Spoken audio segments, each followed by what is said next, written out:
মানবিক পুলিশ শওকত ভাই কি বলে একটু মন দিয়ে শোনেন। আর শওকত ভাইয়ের আগের কাজগুলা একটু বিবেক দিয়ে চিন্তা করে দেখবেন। নির্বাচিত হইলে বা নোয়াখালীটাকে গিলে খাওয়ার কোনো সুযোগ নাই। 12 তারিখ আপনারা রাতের আধারে 500 টাকা খাইয়া যাকে ভোটটা মারি দিবেন, তারা সারা বছর কষ্ট দিবে, তারা সারা বছর আপনাদেরকে জাহান্নামের আগুনে জ্বলাবে। আল্লাহর কসম, আমার মৃত মা বাবার কসম করে বলছি, পবিত্র কোরআনে হাত রেখে, যে আমার এমপির ভাতাটুকু আমি আবারও আপনাদেরকে এই প্রতি অসহায় 2টি থানার মধ্যে আমি দিয়ে বিতরণ করে দিয়ে, এবং আমি এটাও ঘোষণা করছি মহান আল্লাহকে সাক্ষী রেখে, যে কোনো ধরনের টেন্ডারবাজি, দুর্নীতি, চাঁদাবাজি এই ধরনের কাজ তো দূরের কথা, আমার প্রতি মাসের যে আল্লাহ যদি আমাকে এমপি করায়, প্রতি মাসের যে সম্মানী এমপি সাহেবের যে বেতনটা, এই 2 আসনের সবচেয়ে গরিব মানুষের মধ্যে আল্লাহকে সাক্ষী রেখে আমার মরহুম বাবা মায়ের নামে কসম করে আমি বলছি আমি সেটা দিয়ে দেব।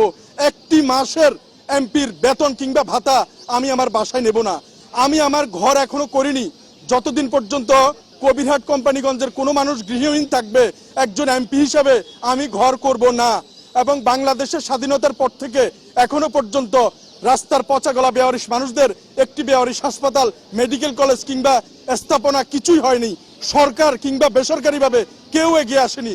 সব তেলের মাথায় শুধু তেল দিতে আসে, কোনো গ্রুপ অফ কোম্পানিও এগিয়ে আসে নাই।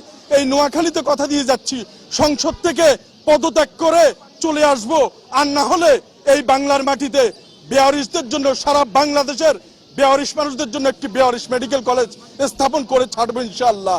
আপনারা শুধু একটু দোয়া করুন, পাশে থাকুন।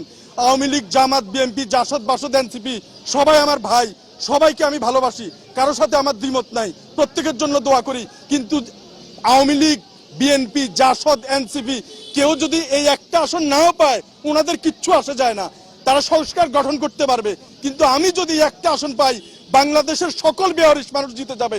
বাংলাদেশের সকল রিক্সাওয়ালা, ভ্যান গাড়িওয়ালা, ঠেলা গাড়িওয়ালা, তাদের একজন প্রতিনিধি, সকল প্রবাসী ভাই, আপনাদের মনের কথা বলার জন্য একটা মানুষ অন্তত এই মহান সংসদে দাঁড়িয়ে কথা বলতে পারবে।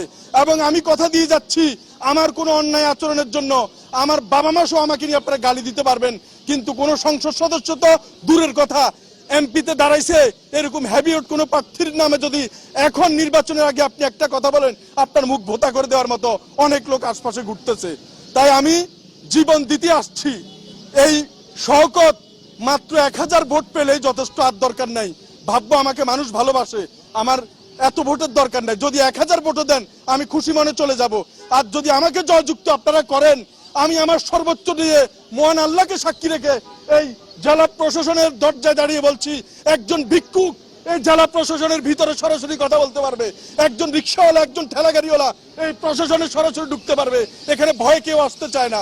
আমি আমার জীবন দিয়ে হলেও আমি ওয়াদাবদ্ধ, এই আল্লাহকে সাক্ষী রেখে আমার মৃত মা বাবার নামে কসম করছি, যদি আমাকে আপনারা জয়যুক্ত করার চেষ্টা করেন, আমি আমার জীবন দিয়ে আমি আমার এই সম্পূর্ণ অর্জনটুকু আপনাদেরকে আমি বুঝিয়ে দিতে চাই। তাই দেশের বাহিরের যারা আছেন, দয়া করে আপনাদের পরিবারের যারা আছেন তাদেরকে বলেন, আমার কোনো হুন্ডা, গুন্ডা, পান্ডা কিছুই নেই। আজকে অনেকে পাজারু গাড়ি নিয়ে আসছে নমিনেশন পেপার দাখিল করতে, আমি এসেছি শুধুমাত্র এই পাঞ্জাবিটা আমার নতুন, এবং এই যে জুতা দেখতেছেন, এই জুতাগুলো ছিঁড়ে যাওয়া পর্যন্ত আমি আরেক জোড়া জুতা ক্রয় করি না। যখন এটা ফেলে দেওয়ার মতো হয় তখন আমি আরেক জোড়া জুতা ক্রয় করি। এবং আমাকে আপনারা নির্বাচিত করলে আমার ওই অবস্থাটুকুই থাকবে। আমার 2টি প্যান্ট, একটি কালো, একটি নীল, এই 2টি প্যান্ট যখন পর্যন্ত না ছিঁড়ে তখন পর্যন্ত আমি আরেকটা কিনি না। আমার কোনো ধরনের বিলাসিতার সুযোগ নেই। আমি রাতে সবজি খাই, ভাত খাই না। নির্বাচিত হইলে বা নোয়াখালীটাকে গিলে খাওয়ার কোনো সুযোগ নাই।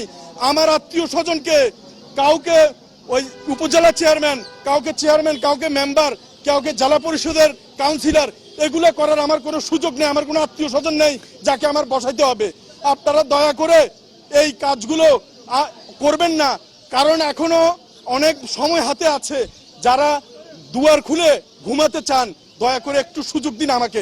আমি কথা দিয়ে যাচ্ছি, আপনারা দরজা খুলে ঘুমাতে পারবেন। কোনো দলীয় নেতা কর্মী, চাঁদাবাজ আপনাদের কাছে যাবে না। আর মাত্র অল্প কয়টা দিন আছে। 12 তারিখ আপনারা রাতের আধারে 500 টাকা খাইয়া যাকে ভোটটা মারি দিবেন, তারা সারা বছর কষ্ট দিবে, তারা সারা বছর আপনাদেরকে জাহান্নামের আগুনে জ্বলাবে। মনে রাখবেন, অতীতে যে সমস্ত লোকজন কথা দিয়েছে তারা কিন্তু ভবিষ্যতে আস্তে আস্তে তারা আবারও আগের মতো হয়ে যাবে। কারণ আগে অনেকে আমরা দেখেছি আওয়ামী লীগ, বিএনপি, জামাত, জাসদ, বাসদ যারা ডিম চুরি করতো তারা মুরগি চুরির আশায় বসে আছে। তো ইনশাল্লাহ আপনারা শুধু একটু সুযোগ দেন, আমাকে একবার সুযোগ দেন, আমি আমার জীবন দিয়ে হলেও আমি প্রমাণ করে যাব আমার কাজ।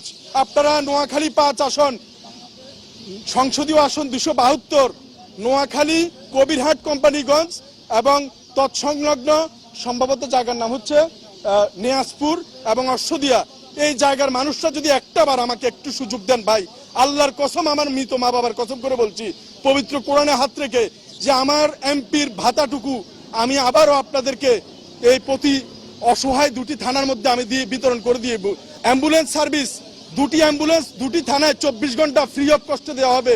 2টি দোকান 2টি জেলায় থাকবে, গরিব মানুষরা বিনামূল্যে সেখান থেকে যাতে ওষুধ নিতে পারবে। আমি শোন নয়, একজন এমপি ইচ্ছা করলে 10টা দোকান ফ্রি দিয়ে দিতে পারে। তাই আমার কোনো আত্মীয় স্বজন বডিগার্ড, হুন্ডা পান্ডা গুন্ডা লাখ লাখ টাকা, কোটি কোটি টাকা খরচ করার মতো অবস্থা নাই। তাই দয়া করে যদি রাস্তার মানুষগুলোকে জিতাতে চান, বেওয়ারিশ মানুষগুলোকে জিতাতে চান, তাহলে আপনারা আমার প্রতি এই আস্থাটুকু রাখবেন। এই মনোনয়ন আজকে দাখিল করেছি, মাননীয় ডিসি মহোদয় সেটা গ্রহণ করেছে। আমার প্রতীক হচ্ছে কলম। 12 তারিখ আপনারা একটা কলমে ভোট দেওয়ার জন্য সবাইকে অনুরোধ করবেন। দোয়া চাই। আসসালামু আলাইকুম।